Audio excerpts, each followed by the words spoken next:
Are you sick of drilling by hand? Have you had enough of spending hours and hours underground with a drill in hand just mining aimlessly? Well, we have the solution for you. What if I told you that after you built this rig, you would never have to drill by hand again? Terms and conditions apply. Please ensure that you've read all the fine print and manuals included with your product and ensure that you are not causing any grievous bodily harm to yourself or others around you. This message will self-destruct upon completion. Our base foundation is a 7x7 grid designed to fit all of our essential components. Here's what we've included so far.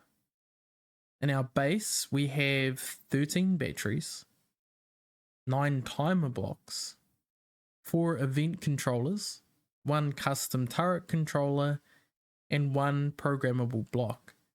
This setup provides a secure and efficient foundation for our drill rig. Right, with our base ready, let's move on to placing the key components. We'll start with the large cargo containers for holding our ores. Now, I wanted to put enough cargo on this rig that I wouldn't have to worry about it filling up too quickly. Again, I wanted to be able to leave this rig to go exploring and get any potential ores that I might not have at this point. Next, I placed a single large cargo container dedicated to keeping our ingots separate. This was because I was planning on using a sorter system, but it also worked out really well with the script we ended up using Izzy's inventory management to make sure that we weren't filling up our all cargo containers with ingots and causing the rig to stop. Right, next I replaced our refineries, and when I reviewed the way that I had placed them in our survival world, I'd placed them with the upgrade ports facing inwards, and I now realize that that was a big mistake, because if we rotate it like we have here, you will get access to the upgrade ports and you can actually utilize them for, you know, in this build, which makes life a lot easier.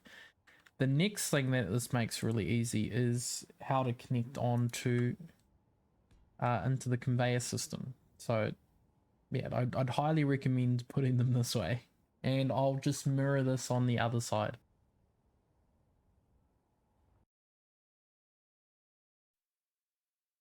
Alright, now that we've got our refineries placed on both sides, the next thing we needed was an assembler. Now, it does need to be a full assembler for this rig, because we will be making some large steel tube in it. And I will explain why a little bit further on in the video, but let's just say there's a couple of parts in this that while I was testing I found were breaking, so we added an assembler in on one side just to make sure that we could keep up with that and repair it as they took damage.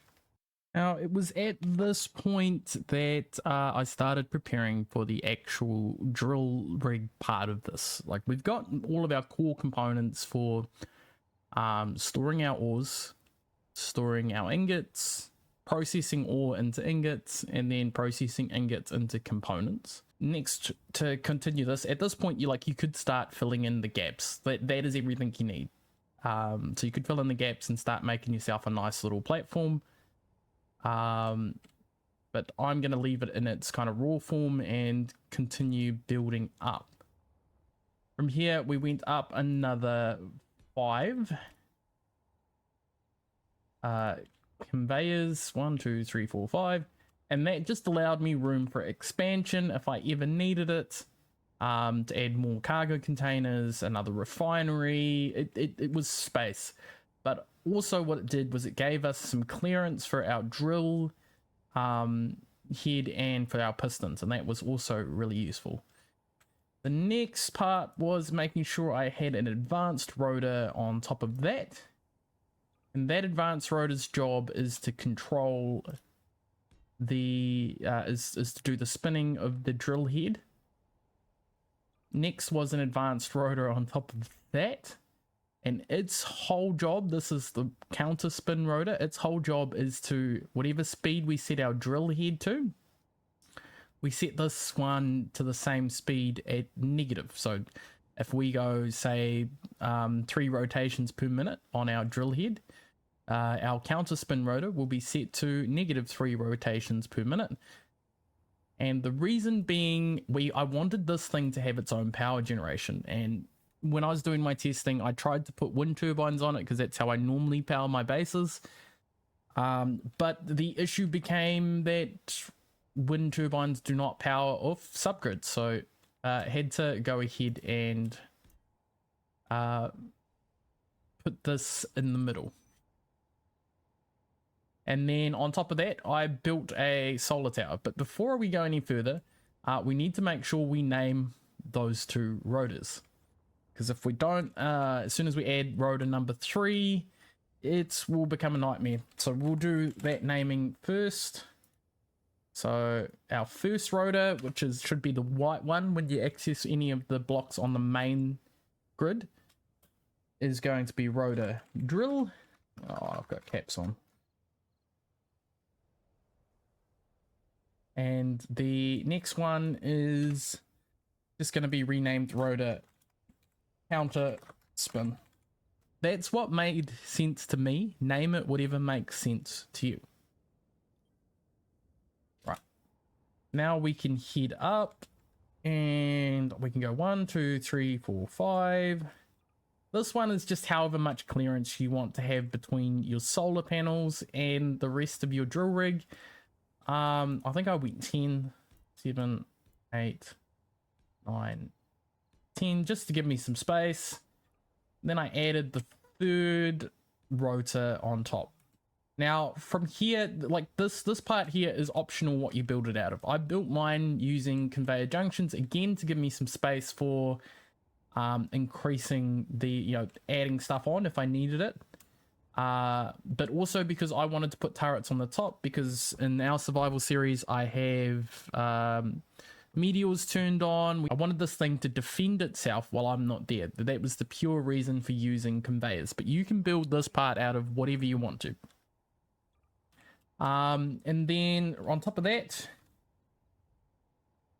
I added a hinge. Doesn't really matter which way it's facing. And that is the basis for a very simple solar alignment. And that is the basis for a very simple solar tower. It's got your rotor for azimuth, and I think it calls it, I can't remember. I'll update this part once I get back into the custom turret controller, which we are using to control our solar tower. And then it is adding on enough solar panels to power or charge up your batteries in however much time that your world is going to have. So for me, I found it needed 24 at minimum, and I don't have any. So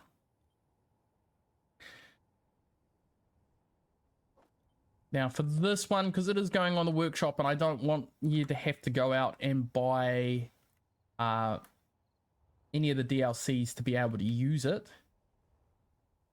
I'll use the basic solar panels. But on our one we use in our survival series, we use the colorable solar panels. Jeez, come on. 1, 2, 3, 1, 2. I think it was 3 by 3. That'll give us 9, 18. That'll give us a total 36. That'll do. That should do, hopefully.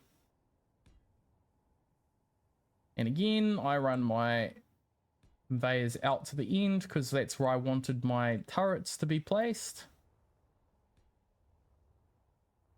How many blocks did we need? We needed 1, 2, 3, 4. We needed 6. So we'll go 6. We'll add our solar panels in.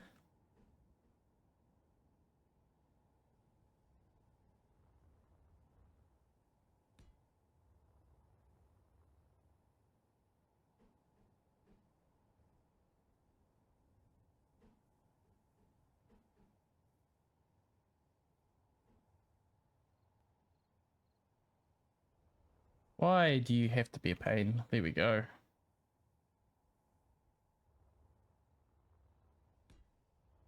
Then the other thing that you can do if you want to increase the efficiency of your solar panels is by keeping them in the same orientation. You should be able to come to the back.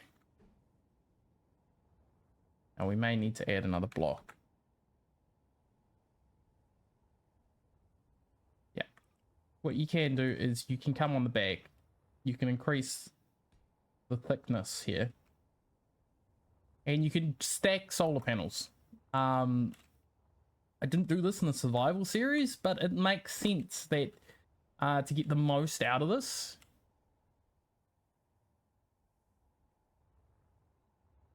that you could, in theory, double stack your solar panels. The sun passes straight through solar panels. I don't know how. It does not make sense in the real world, but for power generation, it will give you a lot more power in a more compact space. I was going to go kind of all the way and create a solar tower that could fold in, but we'll save that for the portable version of this rig. So at some point during our series, we are going to build one that we can send out to drill out ores for us. We will have some little drones that will go out and flatten the area for us first, so we can get straight into the part where we're digging into the ores. But yeah, that is going to be the basis for your solar tower. You're going to need to add, which I've forgotten, a camera. I like to put mine right in the center here. And that gives you access, well, that gives the custom turret controller something to use to aim at the sun. But yeah, that's our solar tower done. We haven't named those yet, but we don't add any more rotors or hinges. That's fine. We can do that all in one big long group at the end.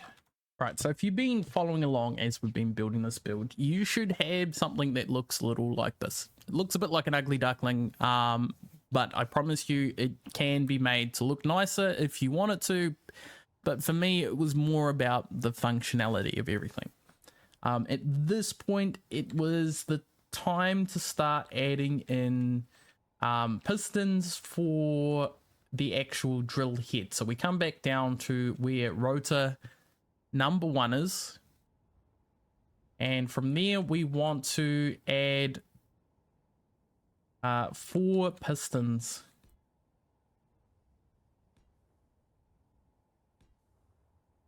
These 4 pistons, I call them my width pistons. These allow us to extend our hole wider than, say, if we had just used conveyor blocks. So yeah, they're quite important. It's also important at this step to go in and grab your pistons. So search by piston. Grab all your pistons, and we want to give them a name. So I'm running a mod called Easy Block Renaming. If you don't have it, you can just select each piston one at a time and name them with the pistons. I am going to just use the Easy Block renaming just to make this part a little bit quicker. So I want to add width to the name of these pistons because once we start adding the depth pistons, if we haven't named this already, it will cause us, like, it's really easy to get lost. And it was one of the reasons that I had issues when I was initially building this rig, is I forgot to do that. On the end of that, I added a couple of conveyors. The first one is for our depth pistons, and the next two was so I could get a turret on the end. And then I think we should be able to get 7 pistons facing downwards here. 2, 3, 4, 5, 6, 7. And that's the height of our base. Yeah, we're gonna get 7. I've lifted my base up a bit just because this area isn't the flattest. But generally you will be building yours on the ground. Actually, maybe I would recommend building it up. It just gives you some nicer ways to make sure that you don't have to spend a lot of time by hand, or maybe with a drill ship. If you've got a drill ship, it's not too hard. But if you're doing it by hand, having to dig out any high areas can be a pain. And then directly underneath piston number 7, we add our drills.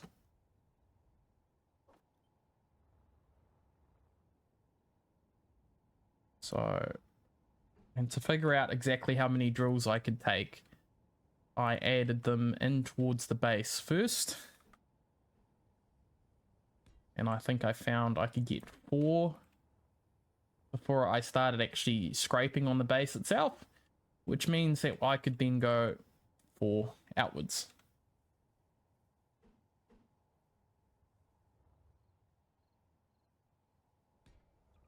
And that just makes sure that the drill head is nice and balanced. It's not going to get heavy on one side.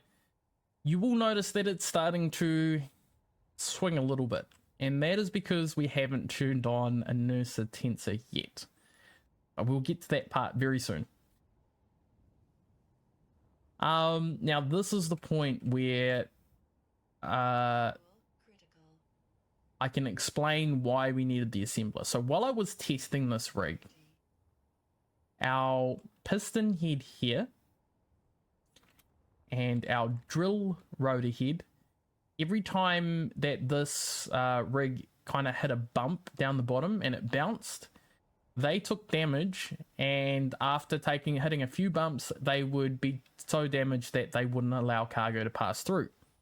Worse yet, if it was a bump that it felt was too big for it to kind of just hop over, it would snap the drill heads off the bottom. So to fix, rather than fixing the issue, I put a band-aid fix on, and I put a welder here with a small cargo container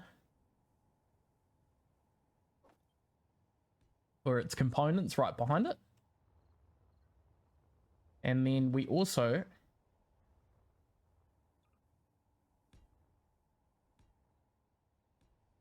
put a welder right next to the drill rotor number 1, giving it a small cargo container for components directly behind it as well. You also could use this. I think I added a turret on this end so that while the drill head was over there, I still had a way of defending this thing from this side. But yeah, those welders give us the chance to fix up fix up any issues before it becomes a major problem. Because if the ores stop flowing down to the cargo containers and refineries, then they build up in the drill head. If they build up in the drill head, it has a tendency to bounce more or just to dig straight down. So, it just caused too many issues for me to ignore. And depending on how your sim speed is, it just made sense to have a safety system for that. But that is pretty much every block you need to get this going without the defenses. So we will go ahead and start the fun part of programming this monstrosity.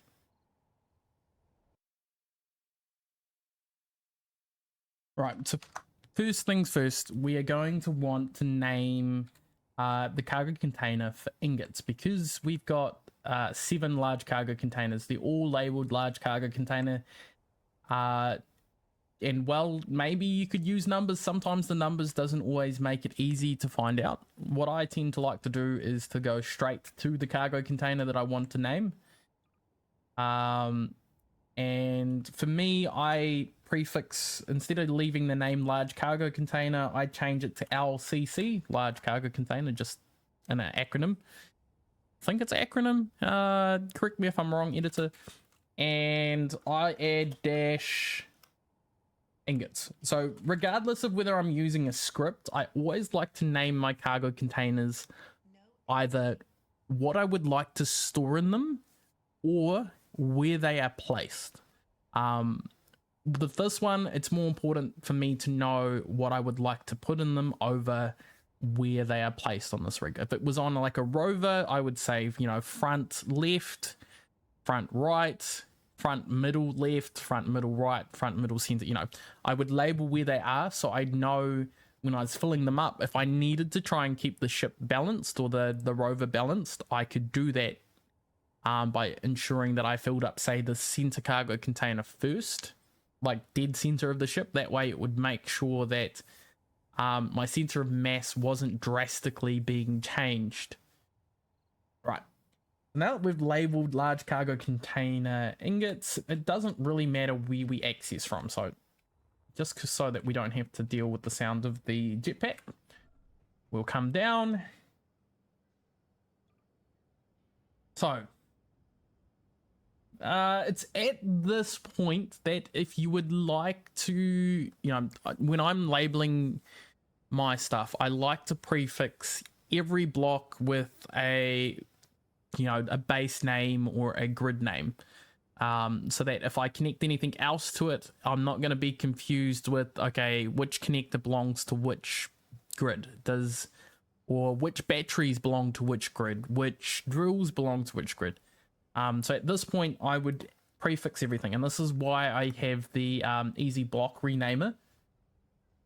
So if I grab everything, no, we're not ready for that because we need to do, first we need to name our pistons. So the ones that,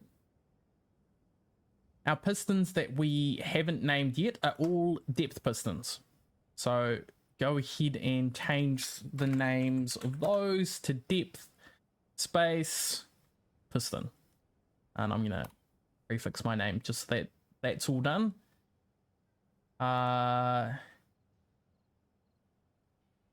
Anything else need its name changed because it becomes a bit of a problem later. We'll go through and label our other large cargo containers. They all change to LCC dash ORS, and I'm not gonna bother labeling them with numbers because on this particular rig it's not important to us. So all 6 of our cargo containers, no, yeah, 6, 1 2 3 4 5 6, all 6 of our large cargo containers want to be ores, and then our 7th one in the center is going to be ingots. We'll add solar to our hinge. We'll find our other rotor, our final advanced rotor. We want to get rid of advanced, add solar to the rotor.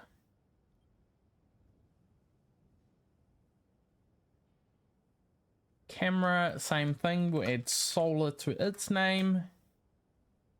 Custom turret controller. Now I don't leave that in there, I change it to CTC. And it is going to be solar align. That way, you know, if when I'm needing to jump in and do anything to do with solar, all I have to do is search solar. I get the rotor, the camera, the alignment, custom turret controller, the hinge, and then all of the solar panels. At this point, you can grab your solar panels, add them to a... No, we won't group anything. Because if you're going to use a prefix name for all of your blocks, then your groups also want to be prefixed. Otherwise, you know, so if I name a group batteries, and then I also name a group batteries on, say, a transport ship, the issue is if I've got it auto set up to, say, change batteries on the transport ship, to recharge. Sometimes the groups being the same name can be an issue, so it's why I always like to prefix my names. So for this one, now that we've pretty much named everything that I think needs, no, we haven't. Small cargo containers. I changed that to SCC dash components. And same for the other small cargo container. Refineries are going to stay the same name. We are going to be changing the name of all the programmable blocks and timer blocks and all that good stuff, but I think everything else we're good. So now we can select all and we can prefix our name with, I use SGC for Germs Consolidated, and this is going to be our auto drill rig. And we will prefix name. So that way I know that this is going to be a unique identifier compared to everything else. Now I can grab, say, all the batteries. Let's just copy that. I can grab all my batteries and add them to a group of SGC ADR dash. I'll put my caps on. I can save them as batteries and turn off in terminal. I can grab our solar panels.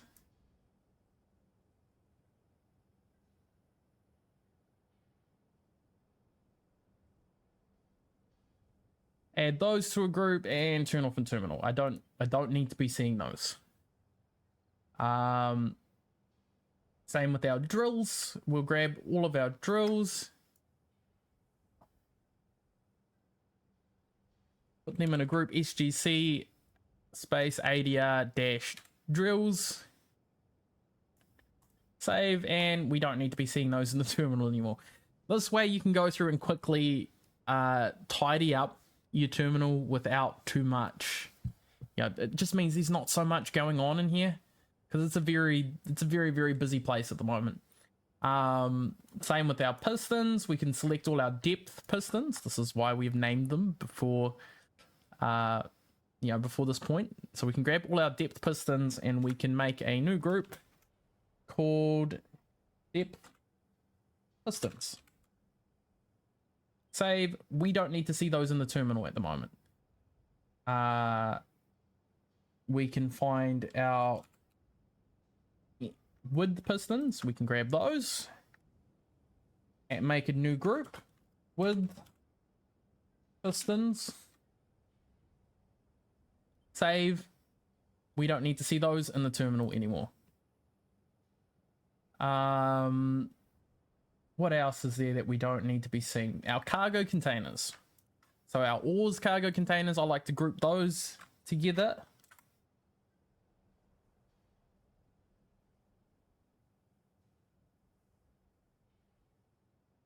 Save. We don't need to be seeing those in the terminal. And then I grab the refineries and the assembler. And I add them to a group called production. I save those and I don't need to be seeing those in the terminal as well. So already we have taken, what was a very hectic terminal, and we've simplified it, but we can go a little bit further. We can go grab all of our solar blocks. Solar. We can add it in and just call that solar aligners.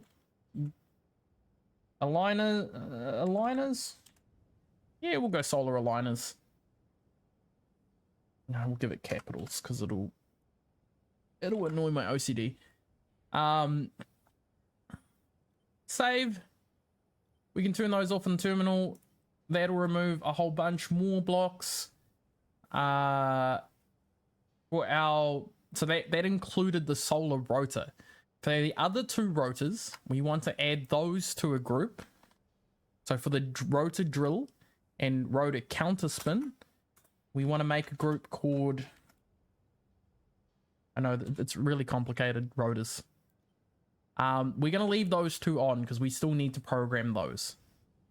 What else have we got that can be... we can get rid of our components.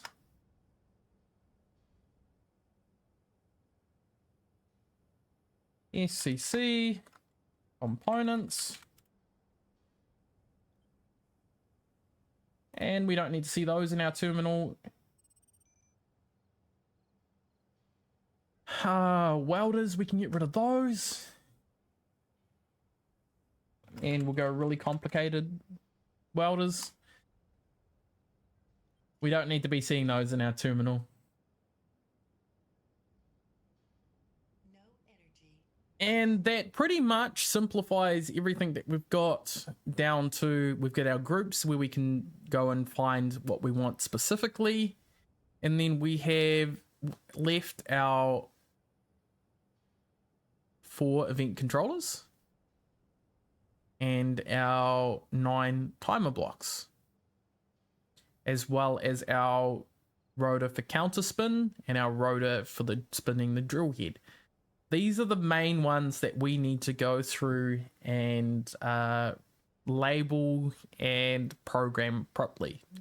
But without having made our groups with the exact name that we're going to leave them at first, it would cause us so many issues, and it's not an easy thing to change on something this complicated.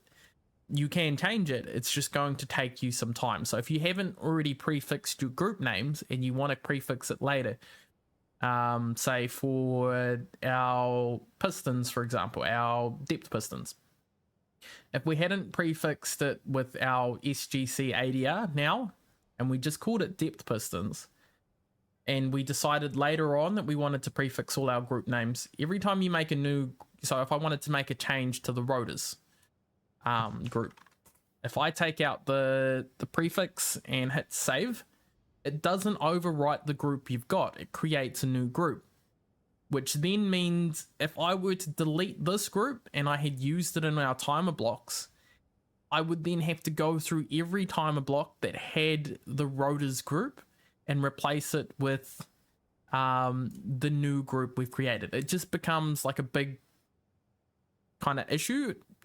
It won't be for you guys because you're going to have a nice table that I'm going to give you that has exactly what each timer block activates. So you can go through and find which ones you need to change. If you don't have that sheet, it can take hours.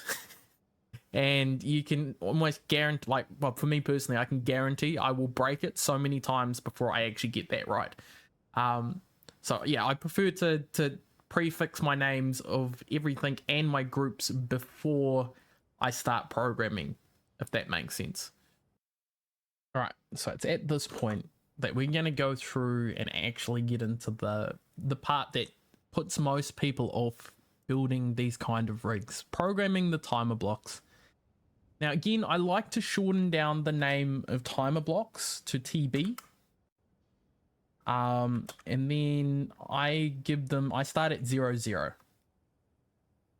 I also, in my timer blocks, like to give them at the end of the number, exactly what it is that they're doing, especially if I'm building this from scratch.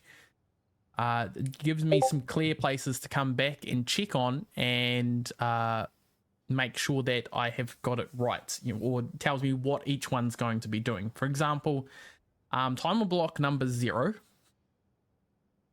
I give it the function of start. And we'll just copy that part.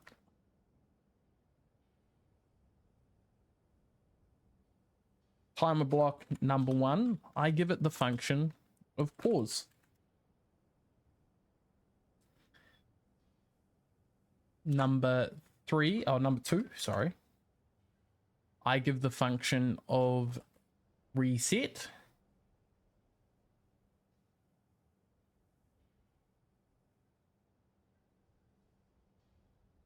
Number 3, I give the function of reset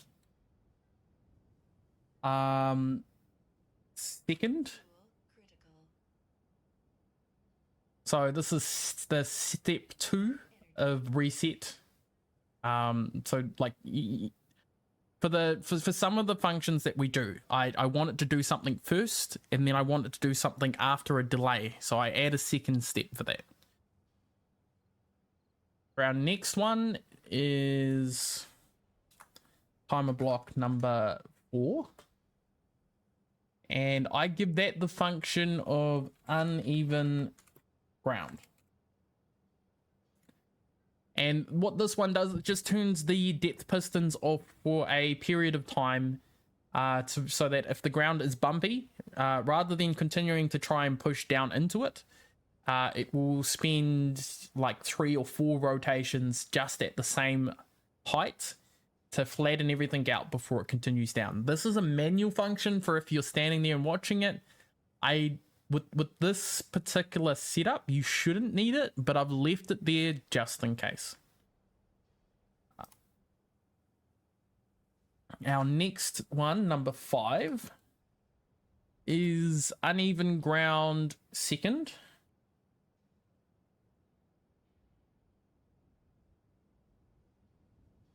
It's the next step that we want it to take after it's finished the first one.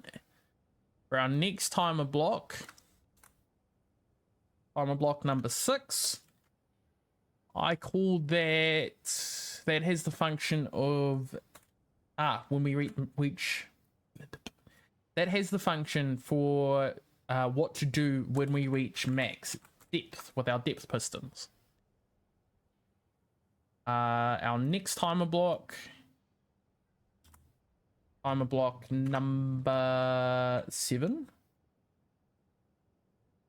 that has the job of extending the width of our drill rig's hole. And then our final timer block, PB number 8, has the job of being the second step to extend with second. That is what each of our timer blocks is going to be doing. We will also go through and name our event controllers now, because we refer to those inside our timer blocks, and if we change the names, it kind of mucks it up and you have to go through and redo it. So for our event controllers, we're going to do the same thing. We're going to go through, shorten them down to EC. And I start at 0, 0. It's like a programming thing that I got used to, always starting at 0. So I start everything at 0. It's just, yeah. EC 0, 0. And that has the function of cargo full. Next one is event controller 01. That has the function of cargo empty. Next event controller has the job of pistons max depth. And our last event controller has the job of pistons retracted. That's all it's detecting. While we're here, we might as well rename our programmable block. I call that PB. And that is going to be Izzy's Inventory Management, IIM. And that's purely so that we can get the auto crafting, but we also use it to, move our ores around and keep them balanced between our containers. Now, I really do hate to be a tease, but that's going to be the end of part 1. We will do all the programming next time, and I'm sure it's going to be easy.